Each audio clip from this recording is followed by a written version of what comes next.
For Stephen, over to your left here. You got the team off to a hot start, then had that little incident at the end of the first half. Can you take us through that, and then also what Chucky did to kind of pick up the slack once you were sitting on the bench? Yeah, no, for sure. I shouldn't have reacted how I did. I thought he pulled me down. I reacted in a pretty bad way, so that's on me. And then Chucky, just coming in, picking us up. He obviously had a great game. He had 27 points. He was getting to the line, and we just thought he could get down low a little more, just because their guards were a little smaller. So, obviously he executed, and I thought him and the team played great. Go ahead, Jim. Go ahead, Jim, and then right up front here. Chucky, when you looked at this matchup, did you like it just because of the size advantage, and did you feel like, hey, this is a game I could go and be pretty aggressive? I like your offense because they're smaller. Defense is a little pain in the ASS because they're smaller and quick guards. But you always like it, especially going against good guards like that, and gives you a little challenge. So I'm glad that he gave us the challenge tonight. Stephen, defensively, when both of their big guys could shoot pretty well, how much of a challenge does that make for the defense, stretching you guys out like that? I think the bigger challenge for me was just being up on the ball screens, just because McGee was so quick, and we had to take away that three-point shot just because we knew how much of a threat he was. So just trying to be up and then trying to drop as fast as I can because he can get downhill quick too and split those ball screens. So I just think the presence that he had out there was the biggest thing rather than their big guys. Go ahead, Jim. Chucky or Steve, there have been games this year when if you guys shoot 1 for 15, you're in big trouble. How are you guys able to weather that and win this game? Sure, it starts on the defense side. If we get stops, we don't have to worry about putting the ball in as much. We just got to lock in on defense and get stops when we need them. This is for both you guys. Just talk about the atmosphere that was out there today and the feeling to still be playing in March. No, it was great. Last game there weren't as many people, but I think our media and Coach Gard did a good job of trying to get people into the game, and obviously it worked, and it felt like almost a regular season game, so I thought the fans did great and brought that energy. NIT are determined. We're still playing basketball. We're playing to win, and that's what we're going to do. Jim, and then Jeff. Chucky, that goes along with what I was going to ask you. Back here to your right, Chucky. We haven't got a chance to talk to you since the NCAA tournament bracket came out and you guys weren't in it. What was your reaction to that, and what was your mindset coming into this tournament? I mean, how much value do you think there is in something like this? Sure, definitely upset that we didn't make the tournament, but we're still playing extra basketball. Can't hang our heads low. We've seen teams come in the NIT, mid-majors, and come to their home, to a Power 5 home court and beat them. So, we can't hang our heads. Still playing basketball, still in it to win it. So, like I said, NIT or March Madness, we're in it to play. Chucky, if someone didn't watch the game and they just look at the box score for scoring, they would see your numbers, Steven's numbers. They would look at Klesmet and go, 7 points. But all in the last 2-11, what did he give you down the stretch to help you guys rally and eventually put it away? Yeah, he had some big buckets for us during the stretch. I knew the Liberty team was kind of looking for me to go kind of attacking. I knew Max would be able to create some type of shot, just because he's Max. I know he's been able to do that all season, and we all have trust in him. I all have the confidence in him for him to do that, and we all believe in him that he could do that. Got two more then, right here and here, please, for the players. Chucky, you've scored a lot of your points from the outside this year, and the team obviously, shoots typically better than they do tonight. I mean, what sort of was the issue with the three-point shooting, and what are some of the ways that you were able to adjust, I guess, maybe with that matchup? Yeah, for sure. If the three-point's not falling in, that's when we really have to lock in on defense. If we lock in on defense, we can get out and push in transition, get in the post. I think that's what we did good. We did a good job of that today, going in the post and scoring out in the paint. For both of you guys, I mean, this is the first time you've won consecutive games since that winning streak you had. How rewarding does it feel to finally kind of get that weight off your shoulders after some tough losses down the stretch? No, kind of like Chuck said, we're just grateful to still be playing basketball in March, and we're just taking this opportunity to grow and get better. And like you said, it does feel good to get back-to-back wins. It's been a little bit, so no, it just feels good to still be playing. Okay. Okay, the last one. There was a stretch this season where free throws were a problem, where you guys were not consistently hitting them. But the last 10 games, you guys are about 77%. You hit 7 and 9 today. What's been the reason for the turnaround? That And it's a lot of guys shooting the free throws well now. I think it's just a confidence thing. You just seeing the ball going a couple of times, and you just kind of get that touch, and it goes in. Good answer. Thanks, Rose.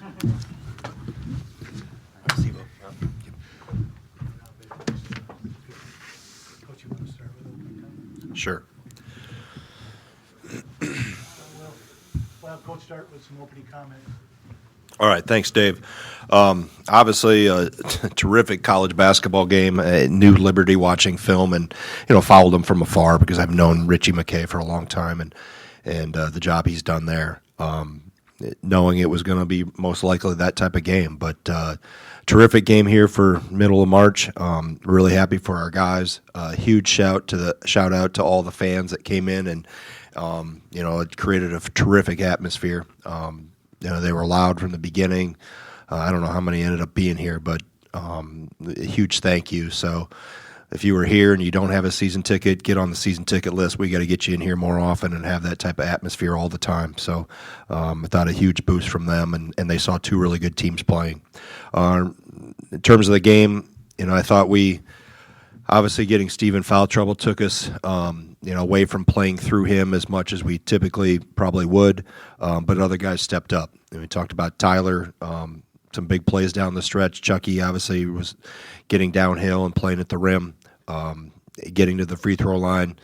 Carter Gilmore with a couple huge defensive plays and rebounds down the stretch. So again, it's basketball with two good teams playing in March, and you see whether it's this tournament or the NCAA tournament, anything can happen. You take the numbers off in front of them, and there's good teams everywhere, and that's what makes this time of year really exciting, really stressful, really, all those adjectives you want to slap on it. But like I said, just proud of our guys for how they battled, and we're able to get one here at home and got another 40 minutes coming down the road. Sounds like Tuesday. Coach, you rode Carter defensively in crunch time, and it looked like they tried to attack that when you guys were up 2. And what are you kind of thinking when McGee gets him on an island like that? And what did you think about the way he was able to not only just take away the 3, but stay with him on the drive and force him to maybe his toughest shot of the night? Yeah. I mean, Gilly's been, I've said it all along, that Gilly has been an invaluable piece to our team. He probably doesn't get the credit from the outside world that he deserves because numbers don't jump off you on the stat sheet, but there's an example. I mean, tough, moved his feet. We wanted to go smaller during that time, knowing that was probably going to happen, and switch 1 through 5. And, he did a terrific job of keeping him in front of him as much as he could, and then when they got to the rim, he jump walled him and made him have to come through a body. So, again, they don't have a stat for that, but that was a big play for us in that game. Yeah, Greg, obviously you guys didn't hit a 3 until the waning minutes of that second half. Right. Did you ever get the sense that you were going to need 1 or 2 to fall to win the game? Not really. I mean, as long as they're good shots and you got the proper guys taking them. I mean, those 3 guys that were taking most of them. Yeah, Connor, Max, and Chucky, and Jordan taking a couple. I thought they were all, for the most part, Chucky and Connor have a pretty bright green light, so they have to make decisions on what they want. The one Max had was huge. He was able to get his guy to drop his hands a little bit and rock him back and walk into that one. Max's play off the side out of bounds, was huge. And it's good to see growth because we ran that exact play against Rutgers and he wasn't able to finish. Today he's able to finish, and that I'm happy for him and the other guys for executing it the right way, and a big bucket in crunch time. Greg, Chucky was asked about his aggressiveness and getting inside the paint and kind of switch it to defense, but was that something you talked to him about before the game? Like, the matchup you have, you've got to be aggressive and get into the rim for us? I mean, we always want him aggressive and getting to the rim. I think, Steve's ability to knock down threes that changes us offensively in a good way. The bigs can't chase Chucky maybe as long because of what he did the previous game.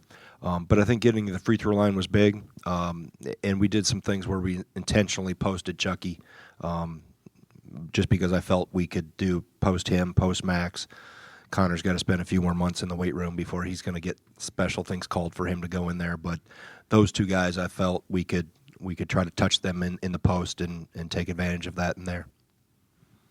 You sort of alluded to it. You've given the last shot of the game to several different players throughout the year, but is Max sort of becoming maybe one of those more consistent closers that you have? Depends on where the ball is and what the time, those things. It's all time and situation. We have a package that, we have for late games that, different things for different guys based on where the ball is, what's the score, all those type of things. So just in that situation, being down one, I thought that was a good one to go to, and he's pretty forceful going downhill, in terms of how he drives it. So he can drive it, get fouled, good free throw shooter. So I thought that was a good thing to try to do late in that game. Greg, Connor doesn't seem to have an issue with his confidence. Just he had a similar rough patch earlier in the year. Are you guys just kind of waiting for one to go in and then the lid to come off the basket? Keep shooting. I mean, that one that Chucky had that came right at me, that did everything. We have to measure the rims, make sure the diameter is still right, because that touched every part inside that rim and then wiggled out. But no, if you have good ones, you got to keep shooting them, and don't let that impact your confidence in a negative way. Greg, how big was it to have Tyler kind of run the offense through the post like you were with Steven before he got in foul trouble? Just being able to maintain that same strategy because it was being so effective, how impactful was that? Yeah, I mean, getting into the bonus, that's always, I think we were in there by the 11 or 12-minute mark. Being in the bonus early is always a goal. But to be able to do that and then play through the post, because it's a great playmaking position. Not necessarily have to shoot it all the time, but it puts a lot of pressure on the defense when the ball's that tight to the rim. Zach. Greg, when Steven did what he did, I know you said earlier this year you want him to be more aggressive. A little bit too much aggressiveness there, but also, what did you see? And then it looked like you were having a conversation with the official before he went in for Just halftime. one? Well, it seemed pretty extensive there right before you went in the locker room. Yeah. And can you share what you were? Yeah, he was asking me about what the favorite restaurants are here in Madison and where I would recommend if he didn't have to go fly to another game, where he would go eat. I was just, expressing my opinion and asked him if he could review video at halftime. He said he could. I said, okay, I'm going to watch mine. You go watch yours. Hey, it's a tough job. I get it. It's physical. It's fast. And you make your case for your guys, stand up for your guys. And I haven't seen I didn't watch that at halftime. I watched other stuff with us on the defensive end, so I'll see what happens. But no, I mean, Steve's got a little edge to him. Good. I'd rather have him that way than me have to fan his flame, so to speak. We can work with that. Greg, do you like the buy-in you've gotten from this team last I've couple had weeks? buy-in all year, Jim. Okay. I mean, these guys have busted their butts for us. I know we haven't gotten results always like we wanted, but I've never had to coach effort, and that's a big thing for a coach to be able to do that. We can work on basketball and being better at some of the technical things and thinking the game and those type of things. So if this group didn't have buy-in, we wouldn't be here nor have a chance. I mean, we've competed with about everybody we played. We haven't, we've had some ups and downs. We've been a little inconsistent. So is everybody else. As you look around the country with the games going on, and watched our league, but they've been all in. I mean, they've given, like I said, they've laid it all on the line for us, and that's, as a coach, that's all you can ask for. Kind of getting back to Crowl for a second. Obviously, he doesn't want to lose his composure, but you alluded to it. Long term, do you point to him about that play and say, look, you can be aggressive. You can, as long as you stay within the rules, you can get physical and attack people. Yeah, and we talked about that too. If you're not going to snow, or you're starting to lower your shoulder or snow plow, or you got a team that's going to try to do that and get you out of the game, whether they're going to draw a charge or get you to maybe make unwise decisions with how you react. Change your footwork, go with the Sigma or reverse pivot so you can see everything and you're not just steamrolling the defender over. So, that's all part. I think I like that he's aggressive. I'd rather have him that way, and we can work to fine tune some of the things than if I had to really encourage him to play that physical. Because when he came here 2 years ago, he wanted not a whole lot to do with that, and he's added that part, and he likes it too. And he's got a little. I've always said that. Hey, I get asked who's the best trash talker on the team. It's Steve Crowl. He's the one that tells everybody how good he is, and the other guys too. So I like that mentality, even though he looks, very meek and mild and proper. He's got a little edge to him, which is good. Greg, Steve and Chucky and have had career highs now these 2 games. I know it's not all about scoring, but is this an example of what these extra games could do for you guys? Absolutely. I think this is, for us, being as, we're going to have, I would assume, we'll worry about next year or when this is all done, but to be able to get this experience and continue to grow and put guys in different situations and more days to practice, more opportunities for us to get better. Anytime you have an opportunity, it's a chance to get better. And, we get another day of practice and 40 more minutes. So it's, did you have a follow-up, Raul? You asked? Yeah. Are those practice reps a little underrated too? Just obviously the games help. Yeah, we're not practicing. We're not burning the candle at both ends here this time of year. It's pretty short. It's a lot of non-contact. Just getting some shots up. A little bit of, I think we did 15 possessions. What's today? Sunday, Friday, with with Liberty stuff, and worked more on ourselves, and maybe 20 yesterday.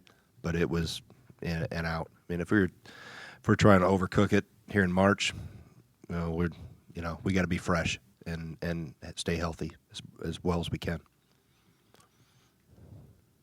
Can you take one more? Yeah, I got all time in the world. Just yell it. What do you got? You mentioned Stevens passing out of the post. Mm-hmm. It seemed like he was doing that majority of the time when the doubles came. Is that something that you can see becoming more of a part of the offense maybe before the double, like earlier in the game? Well, they didn't double him early. They didn't double him until the first possession of the second half, big to big. They dug and sent some smaller guys at him, but the first possession was the first time they went big on him. And then he hit Tyler cutting to the rim on the backside. So, yeah, he's handled double teams really well. He's very calm. He's very skilled. Even in the year when he was, sitting behind Potter and Reavers and all those guys, we tried to trap the post in preparation for opponents. He was hard to trap just because he doesn't get antsy with the ball. He doesn't get spooked. Some guys I've had over the years that when you send extra help around them, it becomes a hand grenade, and they can't get rid of it fast enough. He's very calm and collected with that, and being 7 feet to be able to see over people for the most part helps. But he's got a very good feel for the game. Greg, did you get a little bit of a spark when you needed it from McGee? Yes, as well? yes. I pointed it out to the team in the locker room. That dive on the floor that caused the jump ball, and he's done that. He's, his just watching his emergence, the last 30, 40 days. Max, I think, has gotten more comfortable. The guys that are new to the program, but Kamari's come in and done a lot of good things. He's doing more positives now than what he was. Obviously, early in the year, I think he was trying to find his way, but now he's kind of settled in on a groove and understands how he can help us in a positive way. Anything else?